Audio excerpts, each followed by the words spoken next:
This is Lucifer. And this is ShinDo. We are back together again.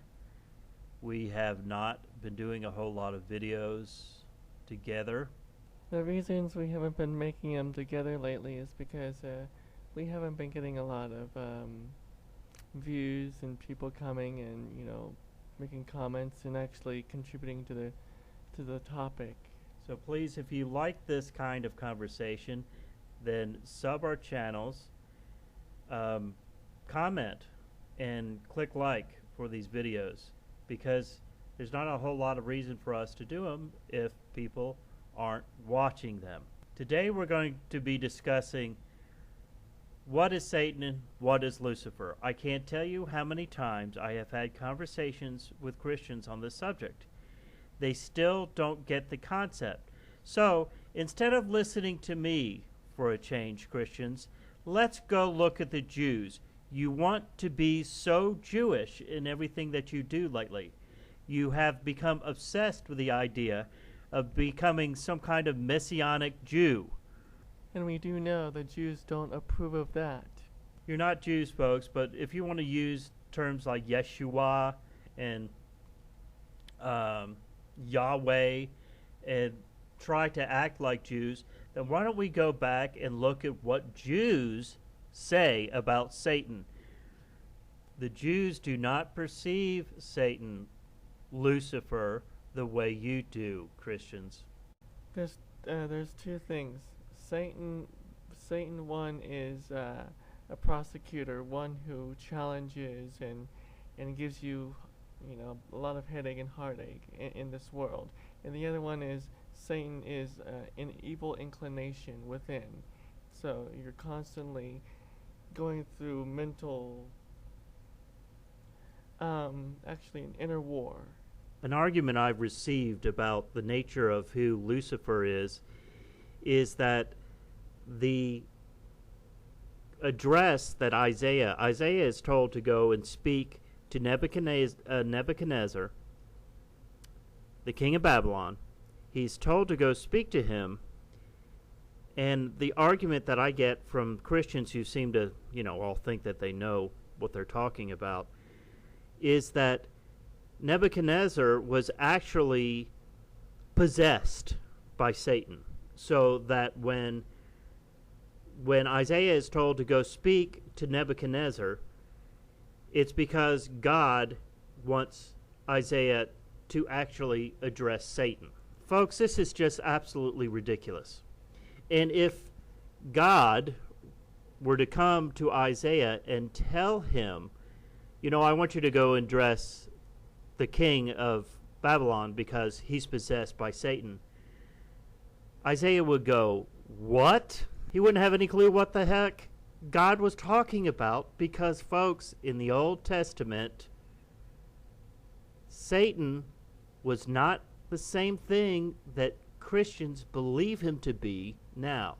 Believe it to be. Believe whatever this force is. We're going to get down to the brass tacks of exactly how Jews perceive Satan, Lucifer.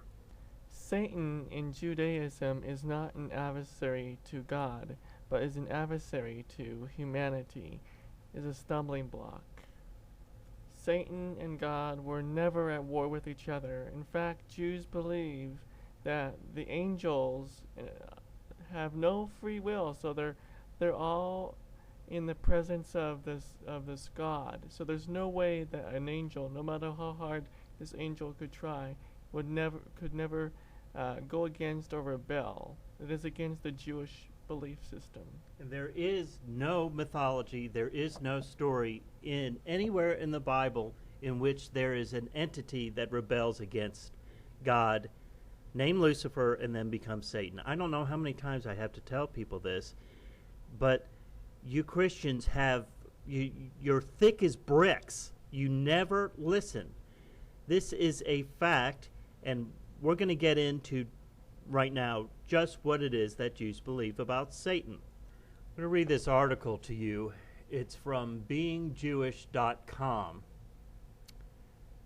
The title of this article, and we will put it in the description box, is, does Judaism believe in Satan?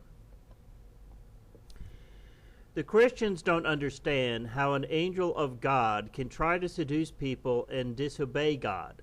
So they come to this unsupported conclusion that Satan must have rebelled against God. This is completely contrary to everything Judaism believes. We reject that interpretation entirely. What then does Judaism teach about Satan? Did you ever see the 1971 movie Willy Wonka and the Chocolate Factory? It's one of the few examples of where a story from a book was changed for the screen without ruining the experience.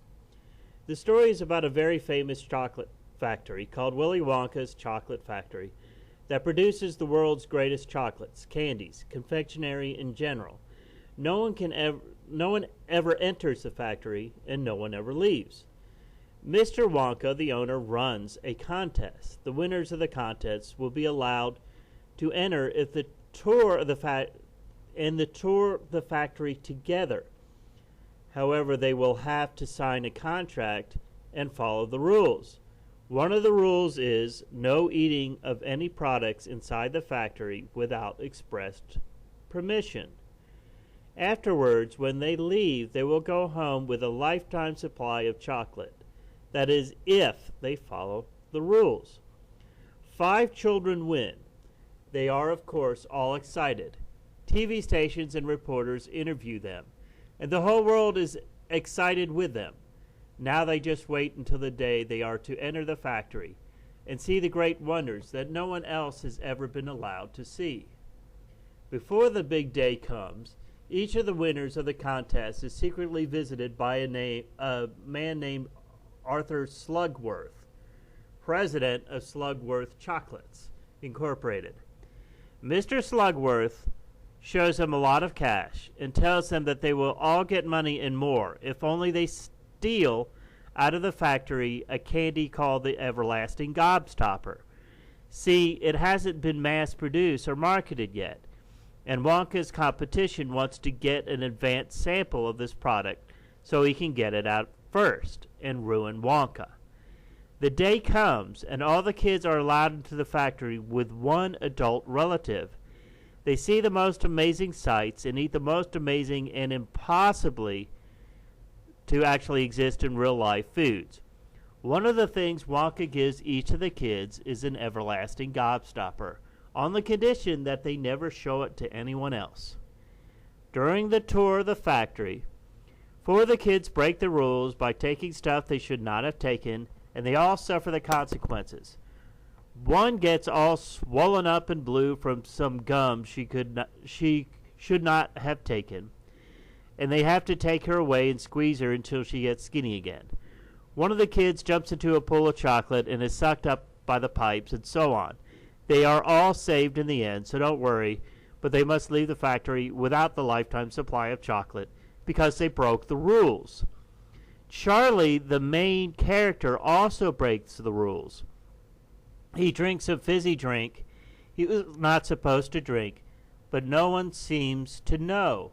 So he doesn't say anything. He doesn't get hurt in the process, so he survives until the end of the tour.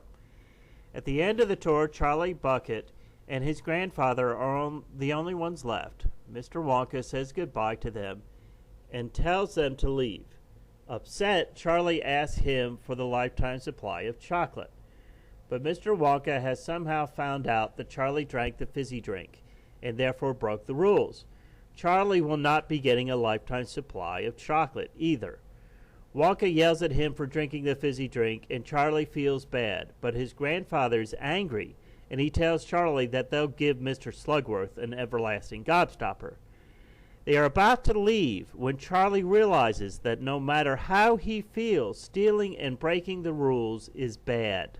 So he goes to Mr. Wonka's desk and returns the gobstopper to him. Wonka sees that and jumps up in delight. He tells Charlie that he has won. Charlie has no idea what he's talking about. It seems that Wonka was looking to retire, and so he set up the contest to find an honest child he could train as his successor. Then Wonka calls in Wilkinson, his aide, and Wilkinson is Slugworth. Slugworth was sent out to each of the children to test them, to see how they would respond. Anyone who either ate the food he wasn't supposed to eat or brought a gobstopper to Slugworth was dishonest and would not become the successor. Okay, the parable's not exact, but I think you get my point. Notice also that Wonka himself gave each of the children a gobstopper. So he himself set up the choice and then gave them the opportunity to break the rule, using Wilkinson to offer the temptation. Christians take Slugworth at face value, a reprehensible competitor who will stop at nothing to undo Wonka, and that's how they view Satan. Jews do not see it that way, and we never have. Just as Slugworth is really Wilkinson doing what Wonka asked him to do, Satan is also not working for himself. Do you get this, Christians? Do you get how far away you are from understanding the very group of people that you seem so obsessed with being a part of? You're not Jews. You don't think like Jews. You don't perceive things like Jews. You are the synagogue of Satan. Absolutely. Absolutely. You are modern-day Pharisees. You hear that, twatty?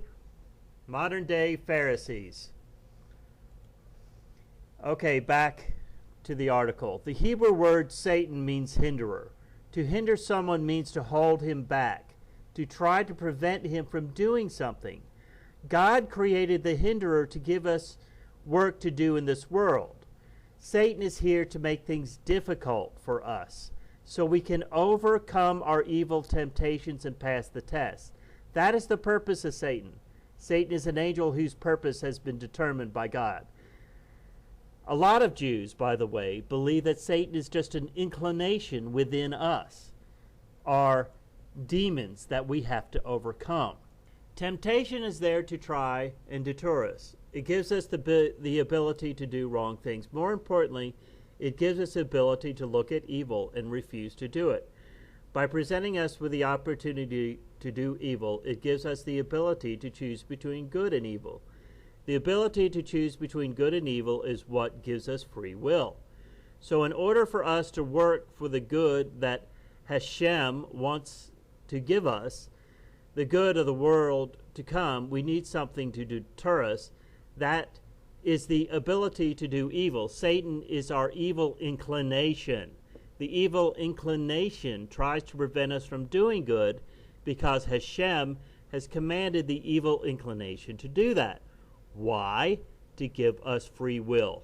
Each of us every day fights with Satan. We all have temptations throughout the day, but we, as the children of Israel, have the power to overcome even angels if we work at it.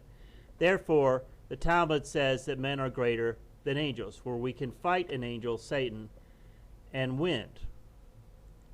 Understand, Lucy and I don't agree 100% with this, but we certainly agree a lot more with this perception of Satan than the Christians. And understand, Christians, that your religion is based on Judaism. That the beliefs that you have are not supposed to be so completely contrary to Judaism. You perceive Satan as this being that's out there that is in some kind of competition, some kind of war with God. But what it is an internal war, internal, inside yourself. That's who you're warring with. You're warring with yourself because God is within you. And also, Satan is within you. Christians talk about evil spirits and demons doing all this, doing all kinds of stuff and warring against God. Well, here's a verse that I want to share with you.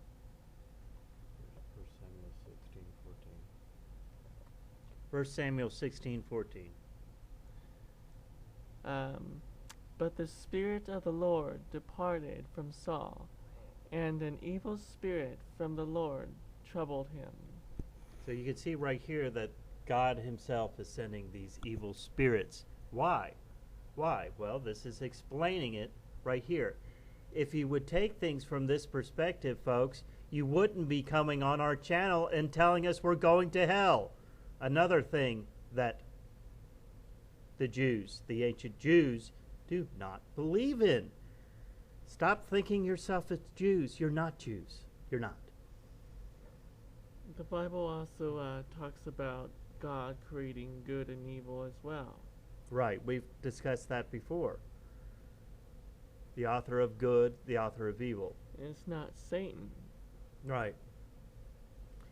Back to the article. Satan is not, as the Christians think, a rebellious angel. How impossible. The angels are spiritual and holy, without any physical or unholy presence.